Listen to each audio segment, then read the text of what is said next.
The pod was falling apart around him when the signal came through. Ethan Cole had 40 seconds of breathable air left inside his fractured EVA suit, and the last thing he needed was a distress beacon from a ship he did not recognize. His hands moved across the emergency panel of his shuttle, the drift line, and his fingers were slick with coolant that had been leaking from a cracked relay behind his seat. The entire cockpit smelled like burnt copper. Half the instruments were dead. The other half were lying to him. He should have ignored the signal. Any sane pilot would have. He was 3 jumps from the nearest human outpost, running on backup fuel, and the fracture in his suit meant he had maybe an hour before the cold started doing real damage. It was a voice. A real voice, not a loop, not a recording. Someone breathing hard, speaking a language his translator could not fully catch. And behind the voice, there was the unmistakable sound of weapons fire. Kinetic rounds punching through metal. Ethan turned the drift line toward the signal. The ship, he found, was nothing like anything in the human registry. It was long and pale, shaped like a curved blade, and it drifted without thrust in a slow rotation against the backdrop of a brown dwarf star. Scorch marks ran along its hull in clean parallel lines, and 2 of its 3 engine pods were gone, sheared off at the base. The third was dark. A larger vessel hung a short distance away. Its hull was covered in symbols Ethan had seen once before, in a classified briefing he was never supposed to have attended. Slavers who operated in the dead zones between Coalition space and the Outer Rim. They hit small ships, took what they wanted, and left nothing behind that could talk. The raider had deployed a boarding tube. It was still connected. Ethan brought the drift line in low, beneath the belly of the pale ship, and cut his engines. He pulled on what was left of his EVA suit, sealed the fracture with emergency tape that would hold for maybe 20 minutes, and grabbed the one weapon he had on board. It was a surplus military sidearm, a Burke Hale compact. 7 rounds in the magazine and 1 in the chamber. He had no spare magazine. He breached through a maintenance hatch on the underside of the pale ship and pulled himself into a corridor that glowed faint blue from bioluminescent strips along the floor. The air was thin but breathable. The gravity was lighter than Earth standard. He moved fast, following the sounds. He found the first raider around a bend in the corridor. It was Kessin, tall, gray-skinned, wearing patched armor that looked like it had been taken from 3 different species. It had its back to Ethan, dragging something heavy through a doorway. Ethan did not hesitate. The round hit the raider between its shoulder blades, and it dropped without a sound. He stepped over the body and moved through the doorway into what looked like a command chamber. The ceiling was high and domed, covered in a mosaic of tiny lights that pulsed in patterns. In the center of the room, 3 more Kessin stood in a half-circle around a figure kneeling on the floor. She was not human. That was the first thing Ethan registered. Her skin was a pale silver blue, and her hair, if it was hair, fell in long white strands that seemed to move on their own, curling and uncurling at the tips like something alive. She wore a torn garment of deep violet, and her hands were bound in front of her with a glowing restraint. There was blood on her face. One of the Kessin had a blade pressed against her throat. Ethan had 7 rounds left. He shot the one with the blade first. It staggered and the blade fell. The second raider spun toward him, and Ethan put 2 rounds into its chest before it could raise. The third was faster. It fired a kinetic pistol, and the round clipped the edge of Ethan's shoulder, tearing through the suit and the skin beneath. He felt the heat before the pain. He fired back twice. His shoulder was bleeding. The tape on his suit had torn open, and he could feel the cold air of the alien ship pressing. The woman on the floor looked up at him with eyes that had no whites.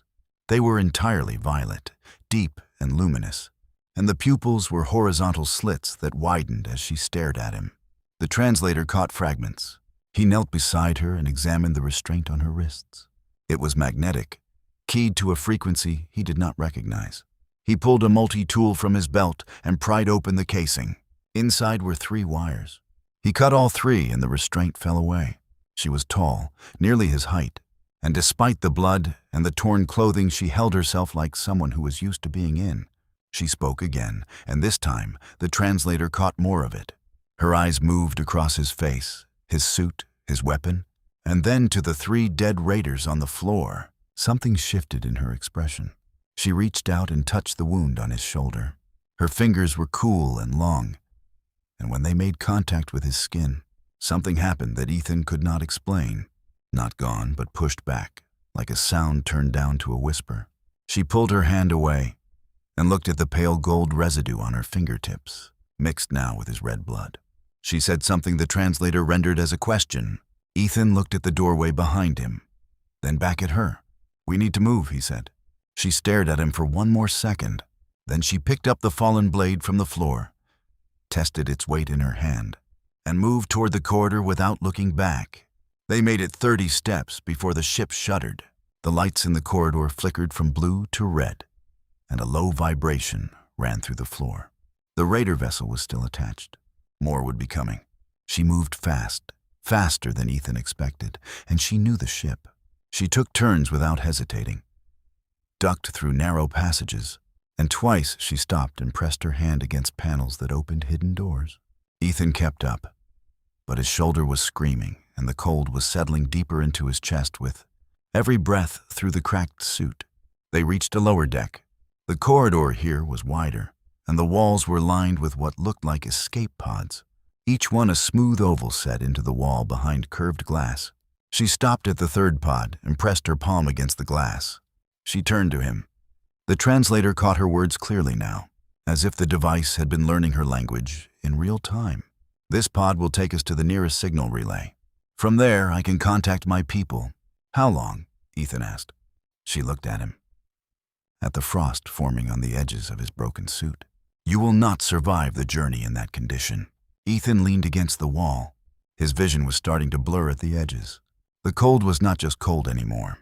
It was a weight pressing against his ribs. "How long?" he asked again. 6 of your hours." He looked at the pod.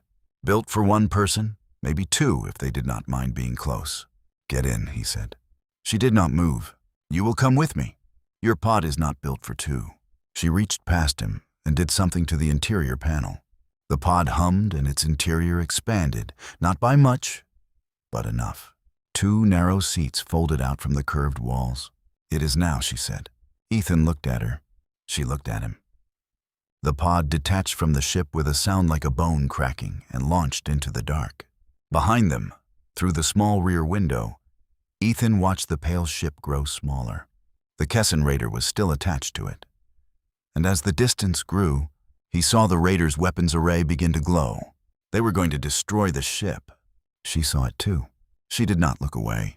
Ethan watched her watching the ship that was probably her home, her command, her life, and she did not make a sound. Her hands rested on her knees, and the only sign of anything was the way her fingers pressed hard against the fabric of her torn garment, pressing until the knuckles went pale beneath their silver-blue skin. The ship broke apart in silence. In space, there was no sound, just light, expanding, then fading. She turned away from the window. The pod moved through the dark, and neither of them spoke. Ethan's shoulder had stopped bleeding, but the wound was stiffening. And the cold inside the pod, even with its life support running, was enough to make his teeth ache. He pressed his back against the seat and tried to breathe in a way that did not make his ribs hurt.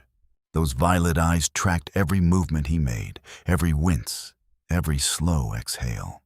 After a long silence, she spoke.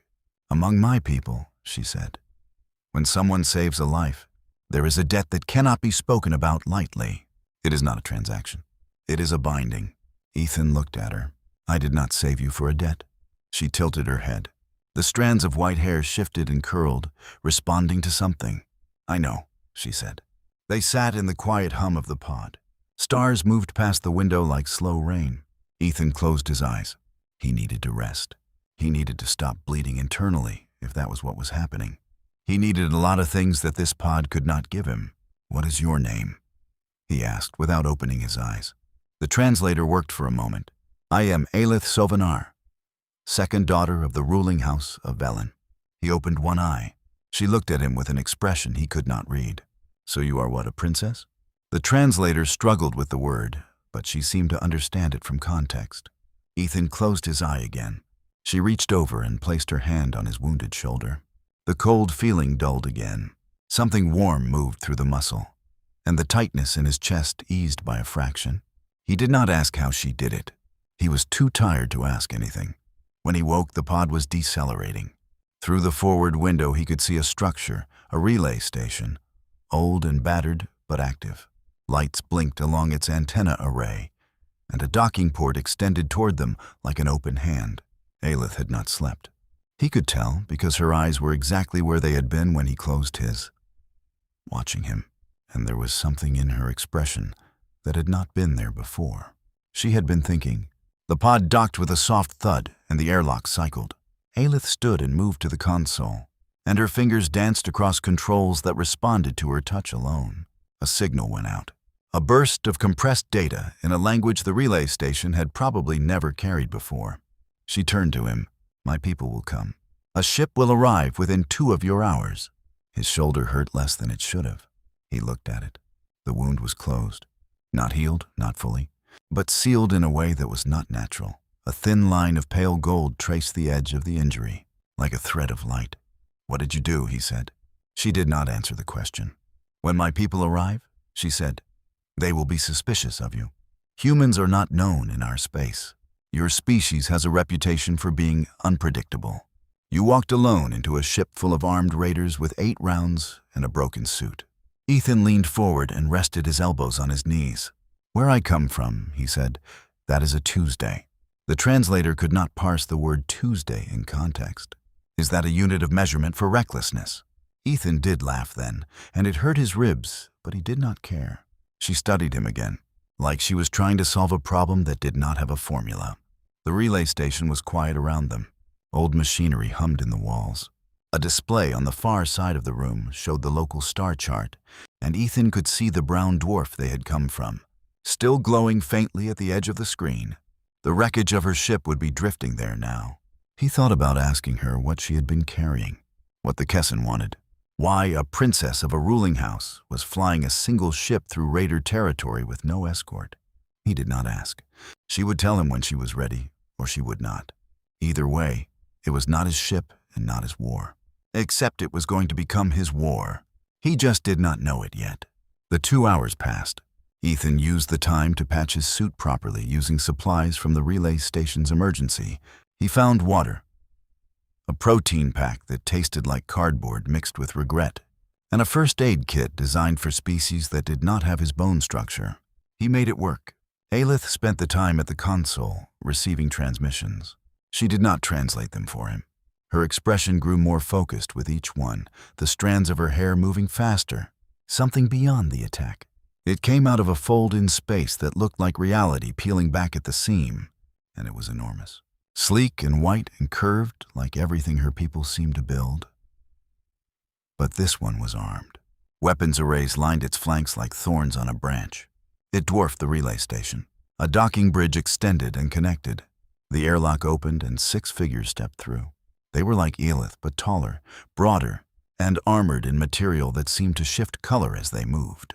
They carried weapons that Ethan could not identify but understood instinctively. Each one was aimed at him. Aelith stepped between them and Ethan. She spoke in her language, fast, sharp, commanding. Whatever she said, it did not lower the weapons. One of the soldiers, the tallest, responded. His tone was flat and hard. This time she gestured toward Ethan, and the word that the translator caught was a single concept, rendered in 3 syllables that meant something like one who enters fire for a stranger. The tall soldier looked at Ethan. His eyes were green, not violet, and they held the particular coldness of someone who made decisions about who lived and who died as a professional function. The translator caught it, with a projectile weapon. The soldier looked at Ethan for a long moment, someone whose footsteps made the soldiers straighten as she passed. They reached a wide chamber at the center of the ship, with a domed ceiling that displayed a real-time star chart of the surrounding space. A long table filled the center, and around it sat a dozen figures, all of the same species as Aelith, all dressed in garments that managed to look both functional and ceremonial at the same time. At the head of the table sat a man. Ethan did not need the translator to know this was her father.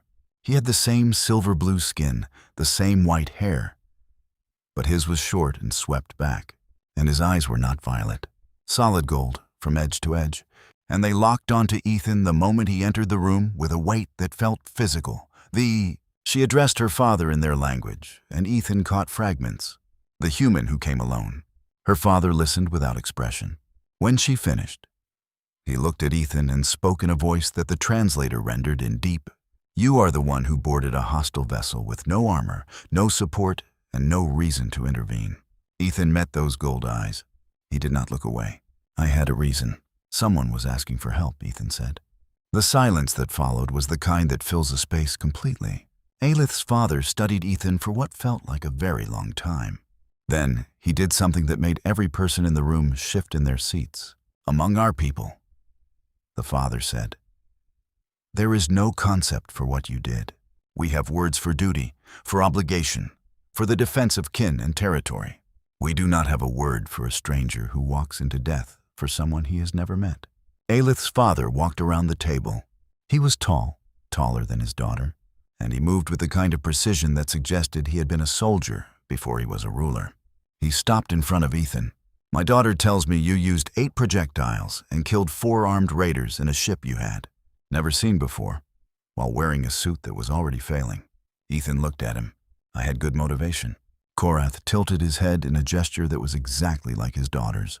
Ethan almost said something clever, almost deflected with humor, or shrugged it off on the way he had shrugged off 100 close calls. "It was the right thing to do," he said. Korath stared at him. Then the sovereign of an interstellar dominion did something that Ethan would remember for the rest of his life. He placed his right hand on Ethan's uninjured shoulder, and he bowed his head. Not in noise, not in objection, but in movement. Every person at that table stood. The soldiers behind Ethan stiffened. Aelith took a half-step forward, her lips parted, her violet eyes wide. Korath raised his head. "You will be given quarters," he said, "and why I believe they will come again, and why I think your species may be the only reason mine survives what is coming." Ethan stood in the center of that alien chamber, surrounded by beings who had crossed galaxies and built civilizations that spanned star systems, and every single one of them was looking at him like he was something they had never encountered. A human who had nothing to gain and still fought. He did not know what to say. So he said the only honest thing he had. "I could use a bandage," he said.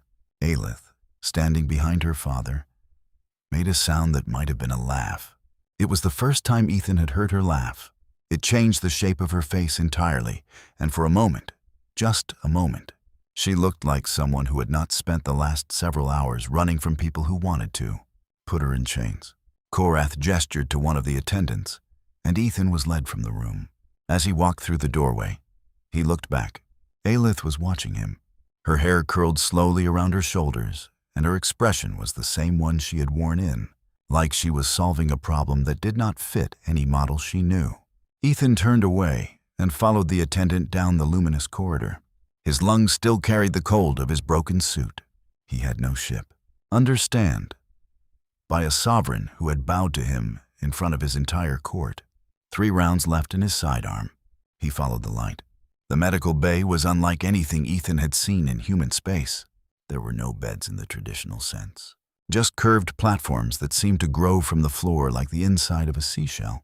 The walls pulsed with that same bioluminescence, and the air carried a faint hum that vibrated at a frequency just below hearing. A medic examined his shoulder. She was smaller than Aelith, older, with hair that barely moved and eyes that were a muted gray. She did not speak to him. She ran a device along his wound that felt like warm water flowing through his muscle, and then she looked at the pale gold thread that Aelith had left in his skin. She called out to someone behind a partition. A rapid conversation followed. Too fast for the translator, and then 2 more medics appeared. They all looked at the gold line on his shoulder. One of them asked a question that the translator caught. Ethan did not know what that meant. The medic looked at him with an expression that sat somewhere between professional concern and something that might have been fear.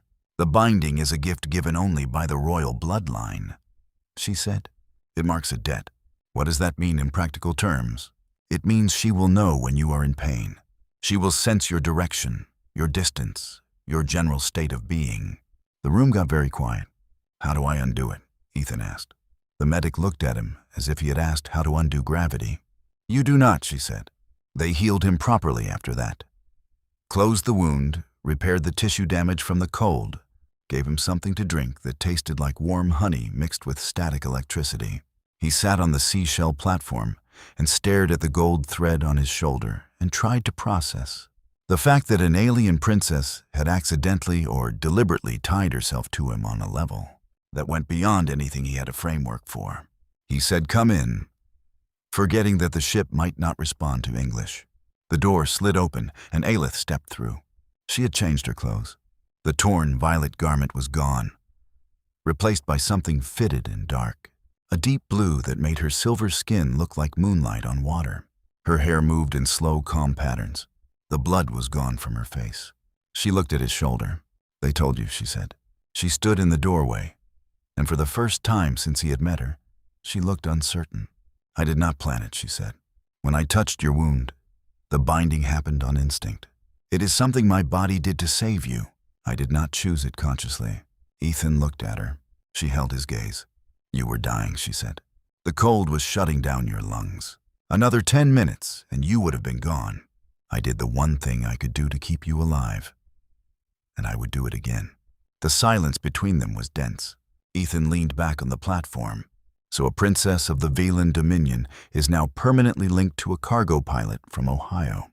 Something about the word Ohio seemed to break through her composure. Is that a significant territory?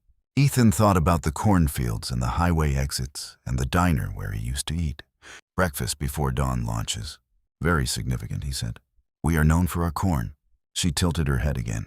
He was starting to recognize it as her version of a raised eyebrow. "It is a grain," Ethan said. "It is not," Ethan said. She stared at him. Then she made that sound again, the almost laugh, and this time it lasted longer, and it was real. And it did something to the room that the bioluminescent walls could not. She sat down across from him. "My father wants to speak with you tomorrow," she said, "about the Kessin and about what is coming." Every strand of it stopped moving at once, and Ethan realized that was the equivalent of a human going pale. "The Kessin did not attack me for ransom or for cargo," she said. "They attacked me because I was carrying intelligence. Proof of something my people have suspected for a long time. There is a force moving through the outer systems, something that has been sleeping in the spaces between stars, and it is waking up. The Kessin work for it now. They are its hands and its teeth." It confirmed the timeline. She looked at him. "We have less than one of your years before it reaches inhabited space." Ethan sat with that information. A galaxy that did not know it was coming. "Why me?" he said. "Why is your father telling a human cargo pilot about any of this?" She walked to the window of the medical bay, and through it Ethan could see the stars, still and infinite and deeply indifferent. "Because my father has studied every species in the known systems," she said. "He has analyzed their militaries, their technologies, their strategic doctrines, does the rational thing." She turned back to him. "Every species except yours." The words sat in the room. "Humans do not retreat," she said. "You do not calculate when someone is dying in front of you. You do not negotiate when the odds are against you. You walk into burning ships with 8 rounds and a broken suit, and you do not stop until the job is done or you are dead." Ethan looked at her. "It is reckless and irrational, and it defies every model of survival we have ever constructed." Bruised and stitched and connected to a woman from a civilization he had not known existed 12. They wanted him because he was human, and humans did the thing that no sane species would do. He looked at the gold line on his shoulder. He thought about the 3 rounds in his sidearm and the cornfields of Ohio and the way the relay station had looked against the stars, small and old and still blinking. He thought about Aelith standing between him and 6 armed soldiers because he had stood between. "I will talk to your father. I will hear what he has to say. Galaxy, then I will help." Her eyes searched his face. Aelith looked at him for a long time. The gold in his wound pulsed faintly, and he could have sworn he felt something in return, a warmth from her direction, a thread of emotion that was not his own, something between gratitude and wonder and a fierce, complicated hope. She did not say anything else. He pressed his hand against his shoulder. The gold thread was warm. He was going to need more ammunition. The council chamber was full when Ethan entered the next morning, or what passed for morning on a ship that moved between stars. The long table held the same dozen figures from the day before, but now there were more. Holographic projections flickered above empty seats, showing faces from distant ships or stations, all watching, all waiting. Korath sat at the head of the table. His gold eyes found Ethan immediately. Aelith was already seated. She did not look at him when he entered, and Ethan understood that this was deliberate. Whatever existed between them, this room was not the place for it. He was given a seat at the far end of the table. A glass of something clear was placed in front of him. He did not drink it. The translator worked in real time now, smooth and accurate, and Ethan listened.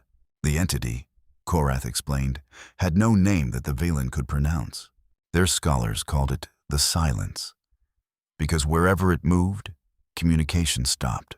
Ships that entered its space sent no signals. Planets within its reach ceased all transmissions. Changed how? Ethan asked. Korath looked at him. They stopped fighting, he said. They stopped disagreeing, stopped creating, stopped wanting anything other than stillness. The room held its breath. They moved as it directed. They dismantled their own defenses. They opened their borders. Those emissaries did not return. The outer regions are difficult to monitor, and the Kessin, who once operated independently, are now serving as its advance force. They raid, they capture, they bring back specific targets. Targets like your daughter. Aelith was carrying data that showed the Silence's expansion rate. The Kessin were sent to intercept her specifically because that data, if shared, would unite the remaining free systems against it. Because united resistance is the one thing it has never encountered. Every species it has consumed did so alone. Each one believed they could negotiate or endure or outlast it. None of them fought together. The holographic faces around the table shifted. Ethan could feel the tension from beings who were light years away. "I have studied your history," he said. "Your species has a trait that is unique in our records. You form alliances not merely out of self-interest, but out of something you call solidarity. You fight for people you have never met. You cross oceans and continents, and now you cross star systems for the idea that someone else's suffering is your own." Ethan thought about that. "We also fight each other a lot," he said. "Your species is chaotic, contradictory, and frequently self-destructive. You consolidate with a speed and ferocity that defies prediction. I do not need your fleet. You do not have one sufficient for this. I do not need your weapons. What I need is your ability to rally others, to stand in front of species who have never fought together and make them believe it is possible, because you believe it first." Ethan looked around the table. Alien stars outside the window. He was a cargo pilot from Ohio. He had a surplus sidearm with 3 rounds and a gold thread in his shoulder that connected him to a princess who could feel his heartbeat. "You want me to be an ambassador?" he said. "I want you to be a spark," Korath replied. "My people are rational. We plan. We have known about the Silence for decades, and we have done nothing but prepare defensive positions and hope it turns elsewhere. Hope is not a strategy. Your species knows that." The room watched Ethan. He did not feel like a spark. He felt like a tired man with sore ribs, sitting at a table that was too smooth and too clean in a ship that was too large and too quiet. In the place where he kept the things that mattered, he felt the truth of what Korath was saying. Not about him specifically, about what he was, about what humans were. Even when it was stupid, even when it was hopeless, even when the math said no and the odds said run and every rational calculation pointed toward, humans looked at the fire and walked in. Ethan picked up the glass in front of him and drank. It tasted like cold lightning and made his eyes water. Where do we start? It was the smallest movement of his mouth, barely there, but Aelith's hair curled at the tips, and Ethan knew, through the thread or through instinct, that this was a significant moment. "We start," Korath said with the Athene. "They are the closest free system, 3 days from here. Their military is strong, but their leadership is paralyzed by fear. They have seen what the Silence does, and they have retreated behind their borders. I want you to show them what a human looks like when it refuses to be afraid." Ethan set down the glass. "I am afraid," he said. "Let me be clear about that. That is not special. That is a regular day." The holographic faces flickered. Someone on a distant ship said something that the translator caught as a murmur of disbelief. Aelith spoke for the first time since the meeting began. "I will go with him," she said. Korath looked at his daughter. "You will remain with the fleet." She said the word in English. Ethan did not know if the translator had taught her that, or if she had learned it on her own. I carry the binding. Where he goes, I am connected. If he enters danger, I will know. The room went very still. Korath looked at the gold thread visible at the edge of Ethan's collar, then at his daughter, then back at Ethan. You did not ask for this, Korath said to him. Your daughter saved my life, and now we are linked.